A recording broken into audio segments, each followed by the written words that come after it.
Porque no último ano, à frente da Câmara e do Senado, Arthur Lira e Rodrigo Pacheco, eles articulam para emplacar projetos com potencial de gerar atrito com o governo.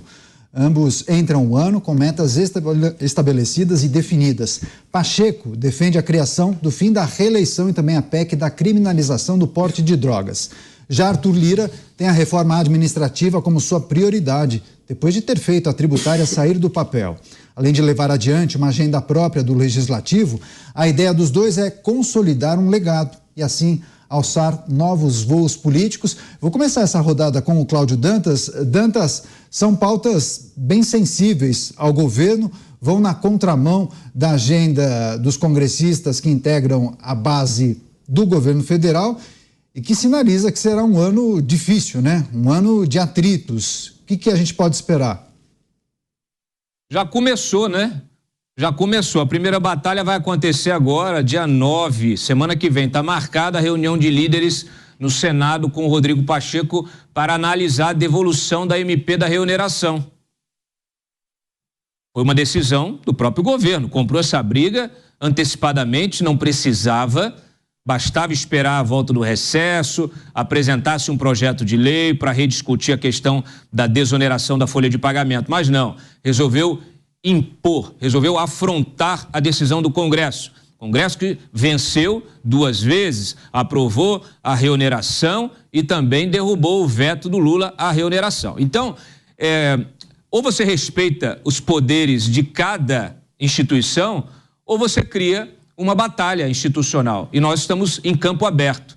É uma batalha diária. Infelizmente, quem é que é o prejudicado? Quem é a vítima desta guerra institucional? É o cidadão. É o cidadão que se prejudica porque, claro, dessa batalha não sairão as melhores leis, não sairão as melhores regras. Muitas vezes sairão aquelas, a fórceps, aquelas regras forjadas justamente numa disputa sem o diálogo adequado, com imposição de poder para ver quem tem mais poder, quem é o mais forte. E, infelizmente, isso não tem um bom caminho.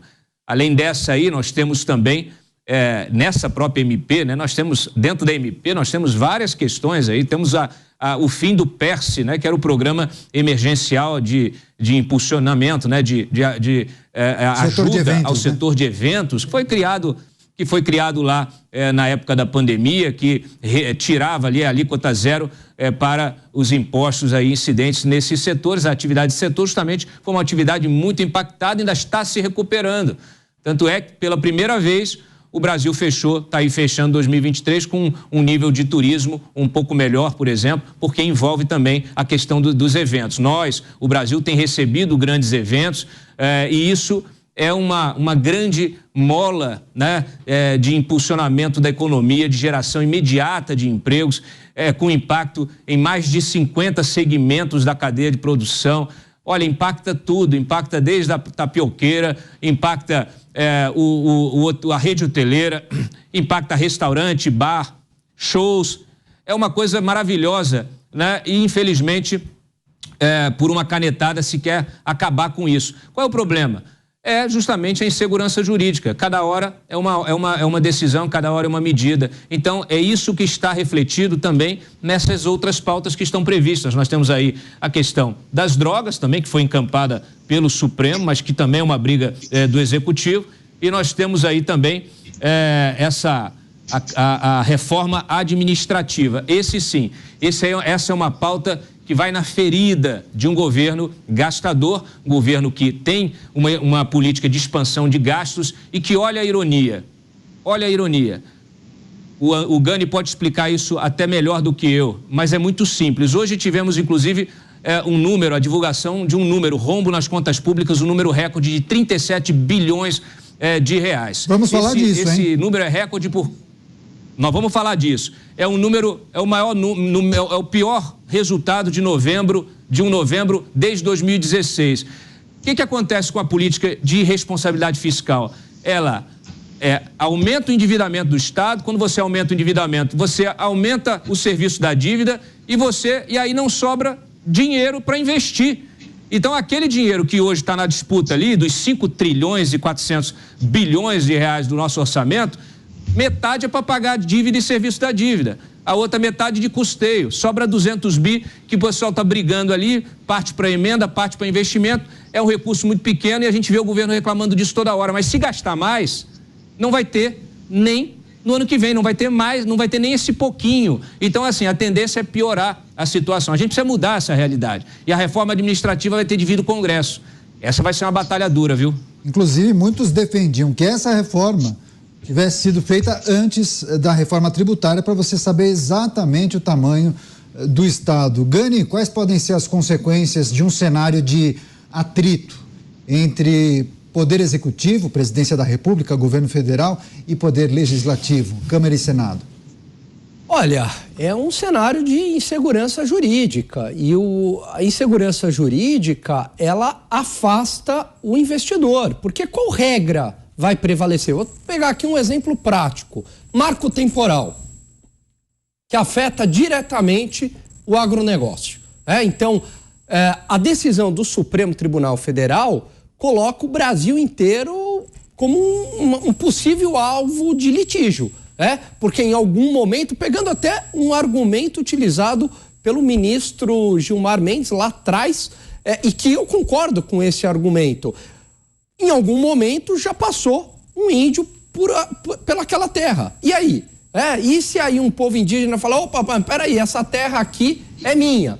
Entrou em litígio. Essa é a decisão do Supremo Tribunal Federal. E a decisão do Congresso Nacional? Ela reafirma aquilo que já foi decidido na Constituição de 1988, pelo um marco temporal, e depois reafirmada numa decisão do próprio Supremo Tribunal Federal em 2009, uma jurisprudência do Supremo Tribunal Federal, que reafirma aquilo da Constituição de 1988. Essa é a decisão do Congresso Nacional, garantindo a propriedade privada, o direito de propriedade privada. Muito bem, mas qual decisão agora, Caniato, está valendo? Eu não sei, porque tem uma briga entre os poderes, porque o Congresso decidiu, e é uma matéria claramente do Congresso, e o Supremo foi numa decisão contrária. Quem pretendia investir um recurso substancial para comprar uma terra vai evitar... Vai falar, opa, peraí, eu vou entrar agora, que pode ser ali um alvo de um litígio, e não... sabe o que me chama a atenção? O Dantas trouxe aqui o dado fiscal, e eu vou trazer um outro dado aqui, investimento estrangeiro direto. Neste ano, comparativamente a 2022, houve uma queda de quase 40%, 36,8% para ser mais preciso. O que explica? Então, o que explica? Por que o investidor lá fora, o investidor internacional, e veja, o que é mais intrigante, porque vai ter aí um crescimento do PIB próximo de 3%, né, devido ao agronegócio, inflação relativamente sob controle, devido a um bom trabalho do Banco Central, chegando próximo a 4,70%. Então, não era para o dinheiro estar vindo? A gente já vinha de uma recuperação econômica em 2022. Gani, vou precisar te interromper. Probleminha no seu microfone. A gente vai fazer um ajuste no microfone do Alan Gani e a gente continua nesse giro de análises com os nossos comentaristas. Mota, também quero pedir suas considerações sobre essas votações polêmicas à vista. Teremos um 2024 de emoções, hein? Não são as votações que são polêmicas, são os temas que são polêmicos. A missão do Congresso Nacional não é agradar nem ao Executivo, nem ao Judiciário. Na verdade, o sistema de freios e contrapesos exige que, muitas vezes, os poderes se desagradem uns aos outros, porque é assim que eles se fiscalizam e se controlam. Essa é a ideia básica, né, da tripartição de poderes em uma república. Se é para ficar todo mundo de mãos juntas, pensando da mesma forma, do mesmo lado, não precisa 3 poderes, né? Basta um poder só. E esses temas polêmicos, eles vão trazer realmente, alguns deles, debates fortes. Com relação aos mandatos para ministros da Corte, eu não acho que isso vai resolver nada, temo que isso possa até piorar, criando uma rotatividade que vai ter consequências que a gente não consegue ver agora. O fim da reeleição é uma ideia interessante, mas eu também não tenho certeza das consequências. Para mim, o problema não é a reeleição. O problema são os 5 trilhões de orçamento federal. O problema é o excesso de poder e excesso de dinheiro nas mãos do Estado brasileiro. O problema é que o Estado brasileiro leva 40% do que a gente ganha para satisfazer o seu apetite, né? E aí entra a questão da reforma administrativa, que é essencial. Agora, sem dúvida, a discussão mais quente de todas vai ser sobre a criminalização do porte de drogas, ou a manutenção da criminalização do porte de drogas, né? Isso tem, essa manutenção da criminalização, conta com o apoio da maioria absoluta dos brasileiros. Agora, existe um pequeno grupo da nossa elite, você escolhe se coloca ou não aspas, esse pequeno grupo acha que as drogas não são nada demais, são parte de um estilo de vida moderno, descolado, e devem ser liberadas. E aí vamos ver de que lado o Congresso Nacional vai ficar. Metas estabelecidas pelos presidentes da Câmara e do Senado, votações quentes e importantes, trouxemos as informações, fim da reeleição para ministros do Supremo Tribunal Federal, também das eleições gerais, proposta de emenda à Constituição da criminalização do porte de drogas e, além disso, reforma administrativa. Alan Gani estava discorrendo sobre o assunto, trazendo suas informações. Gani, pode concluir, por gentileza. Então, eu dizia da insegurança jurídica, né? Que ela tem, claro, efeitos. Ela está afastando o investidor estrangeiro do Brasil.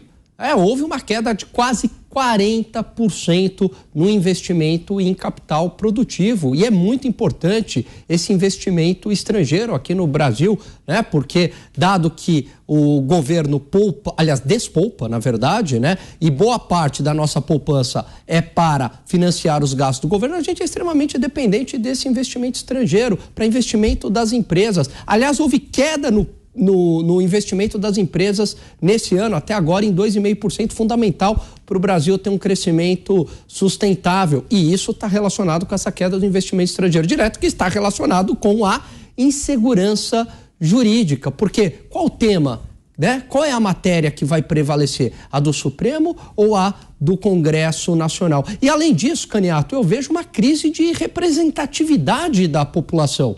Com todos os seus defeitos, com todos os seus problemas, hoje o Congresso está muito mais próximo dos anseios da população do que o Poder Executivo ou o próprio Supremo Tribunal Federal. A população, a maior parte dela, ela não é a favor, né, da descriminalização das drogas, muito pelo contrário. A população brasileira, ela não é a favor do aborto, muito pelo contrário. O Congresso não legisla essa questão porque não é interesse da população. A população brasileira é a favor do fim das regalias, né, dos políticos e dos burocratas de Brasília. E isso é reforma administrativa, Congresso Nacional. A população é a favor disso. Parte aqui da população é a favor de que haja algum tipo de limitação aos poderes monocráticos, né, dos ministros do Supremo, que a decisão seja no colegiado. Então, veja, o Congresso, poder eleito, está muito mais próximo dos anseios da população do que o Poder Executivo e o Supremo. O Supremo Tribunal Federal acaba legislando, hoje tem um poder muito grande, né? Porque é um poder monocrático de um poder não eleito e muitas vezes interfere em matérias que é do Congresso Nacional, né? Então, esse jogo aí tem que haver o quê? Um equilíbrio maior entre os três poderes. Agora, Cláudio Dantas, de todas essas pautas que nós trouxemos para a nossa audiência, criação de mandatos para ministros da Corte, fim da reeleição, PEC da criminalização do porte de drogas, reforma administrativa, quais podem ter um caminho mais bem sucedido nessa tramitação? A PEC do parlamentarismo. Eu vou sugerir. Ela tem ali uma proposta do semipresidencialismo que eu estou querendo que alguém empurre para o debate. Brincadeiras à parte, olha, essa questão dos ministros, né? Questão de colocar mandato para os ministros, A gente já viu ali o Senado, inclusive, decidindo sobre as decisões monocráticas. No Senado está muito viva essa história, assim como o fim da reeleição. O fim da reeleição, ele não será aplicado em 2026, caso seja aprovado. É bom que a nossa audiência, nossos espectadores e ouvintes entendam que, se aprovado o fim da reeleição, ele não valerá para 2026, só para o próximo mandato, para quem foi eleito em 2026. E, naturalmente, esse é um debate que aí vai trazer a questão de aumento do mandato, porque 4 anos muitos consideram pouco, etc. e tal. Mas aí eu vou muito na linha daquilo que o Mota falou. Eu acho que a gente precisava cumprir a Constituição. A gente precisava produzir algumas reformas por leis, né, complementares para regular alguns princípios constitucionais. Um deles é a federação, né, o princípio federativo, que infelizmente não é respeitado. Eu vejo muita queixa, pessoal falando, porque o orçamento, o Congresso não pode ter poder sobre orçamento, etc, etc e tal, quem tem que executar é o executivo, blá, blá, blá. Na verdade, o que está acontecendo é uma mudança ainda que lenta, em direção ao respeito ao princípio federativo. O que você tinha que ter, justamente, era que a reforma tributária considerasse, em vez de concentrar poder como está fazendo, ela distribuísse o poder orçamentário, ela distribuísse esse orçamento, né? Porque os estados arrecadam, boa parte desse dinheiro tem que ir para o governo central, parece que a gente está na União Soviética, e o governo central é que usa politicamente isso, barganha também, um toma lá da cá, usa esse dinheiro para atrair os governadores que são da oposição. A gente vê, muitas vezes, um governador que é de oposição tendo que bater palma e elogiar o presidente da República em lançamento de pedra fundamental de obra. É ou não é? Então, é assim que a política funciona, mas a política pode melhorar. A gente está aqui para ajudar a melhorar. E um país como o Brasil, continental, com diferentes culturas, com regiões, com climas diferentes, com sociedades diferentes, ele precisa, é uma necessidade, ele precisa ter o que tem nos Estados Unidos. Ele precisa que os estados retomem as suas constituições, por que não? Eles precisam que os estados retomem sua autonomia administrativa, financeira. Hoje não, hoje Estado, os estados estão todos com o pires na mão. Vem todo mundo aqui pedir dinheiro para o governo central. Então está tudo errado. É por isso que eu brinco aqui, que é a questão do parlamentarismo, mas de fato, quando a gente tira esse fetiche pelo poder central, primeiro coloca ali, né, distribui esse poder para o Congresso e distribui esse poder do Congresso para o resto do país, muda a realidade deste país e da própria sociedade. Tá certo. Acho que o Mota fez alguma anotação, quer fazer um rápido comentário, senão eu vou girar a pauta. Mota. Não, é isso aí. Queria reforçar isso que o Dantas falou. Isso é um ponto sobre o qual a gente não fala muito, mas é uma das mudanças mais importantes que nós podemos aqui fazer no Brasil. O ideal seria que a maioria das responsabilidades, a maioria dos recursos ficasse primeiro nos municípios, depois nos estados, e o que sobrar ficar com o governo federal. E que o governo federal focasse naquelas coisas que são as missões principais do Estado, né? Educação básica, saúde básica, combate ao crime, justiça e defesa e nada mais. Esse é o caminho para a prosperidade. Nota 10 aí para a ideia do Dantas.